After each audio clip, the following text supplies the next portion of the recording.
A very warm welcome from Repositive. My name is Manuel Copas. I'm scientific lead for the company, and today I'm going to show you a little bit about our mission and the difference that we're trying to make in the world.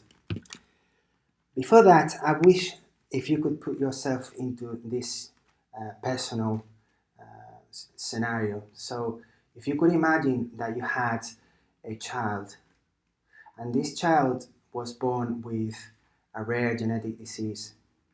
And it is so rare that when this child has been analyzed, no other patients have been found to have the same diagnosis, to have a similar set of symptoms and a similar set of genetic mutations.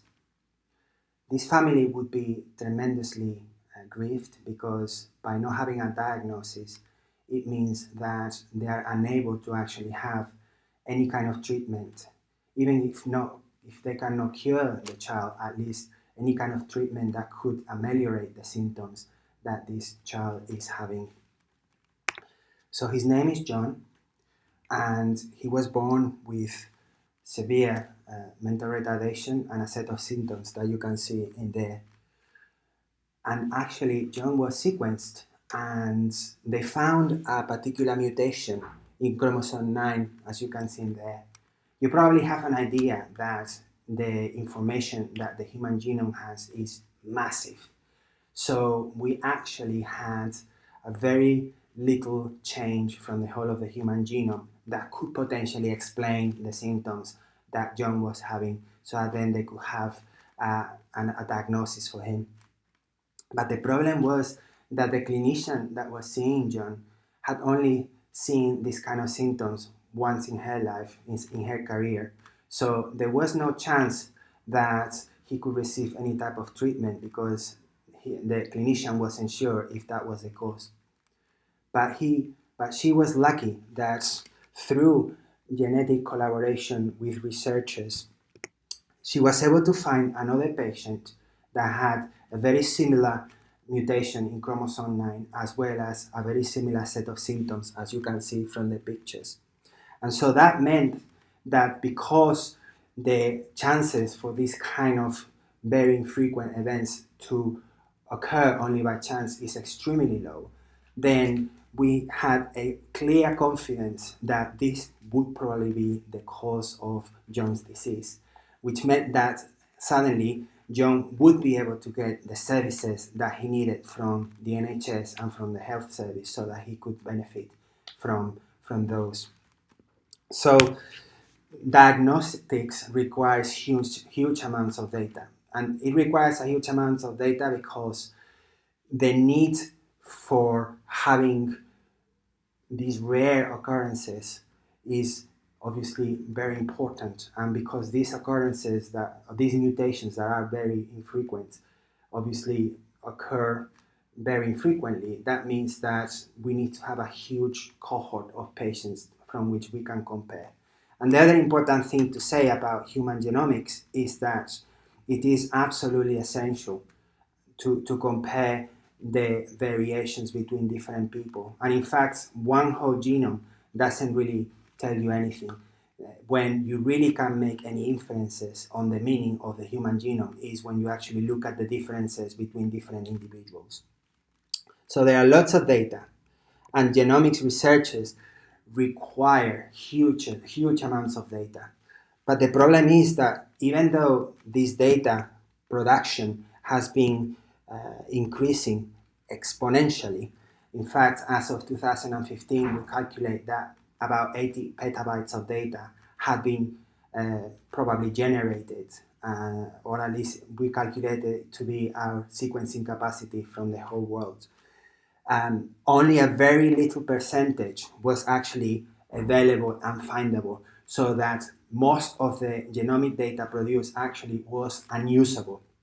It was unusable because first, it wasn't findable, secondly, it was very difficult to access, and thirdly, because it was scattered throughout the internet all over the place, because some governments wanted to have specific requirements that the data has to be in that particular country, or simply because the repositories that contain data from hospitals, from research studies, is those hospitals or those repositories actually are impossible to gather all of the data that is being generated. So here is where Repositive comes.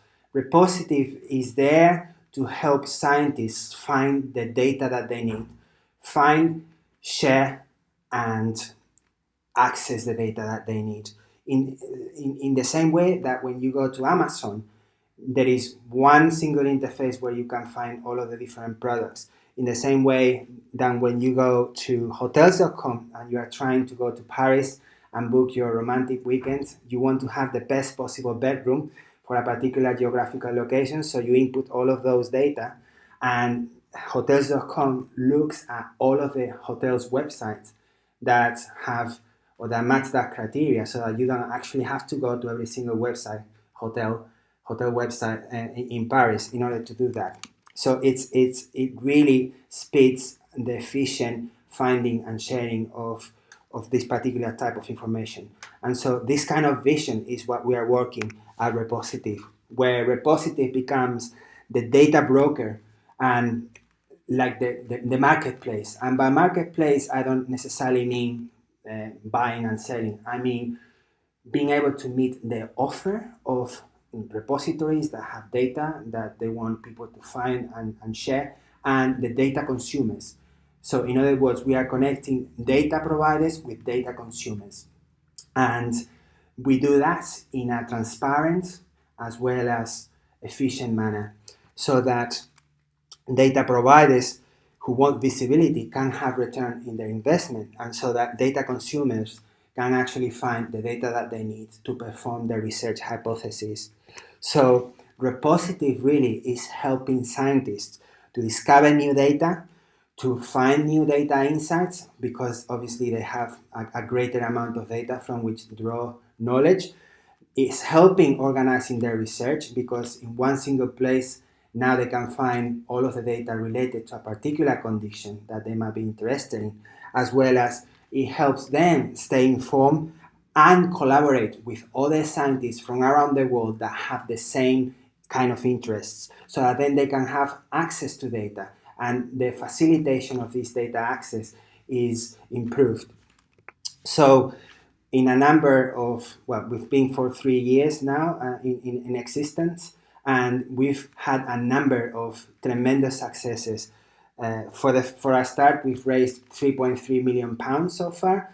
We've been awarded a number of well-recognized prizes, as well as more on the functionality side. We currently have 1.2 million datasets indexed, making it the biggest catalog of genomic data on Earth, as well as nearly 2,000 users that are using our results for free, so that we can make an impact. And this impact is about making faster access to data a lot more feasible, as well as having obviously a greater impact on patients, on drug discovery, and really save lives, which is what Repositive is about. We've made a difference with a number of activities with these awards, like for example, activities that help us spread the message about our mission to connecting ethically human genomic data sharing, as well as building communities of engaged users who are interested in connecting with other data providers or data users for the same kind of research, as well as attracting the best minds to work in this very challenging issue, so that families like John's family don't have to go through the problems that he had to suffer ever again. So thank you very much for your attention. This one was better, wasn't it? Okay. Done.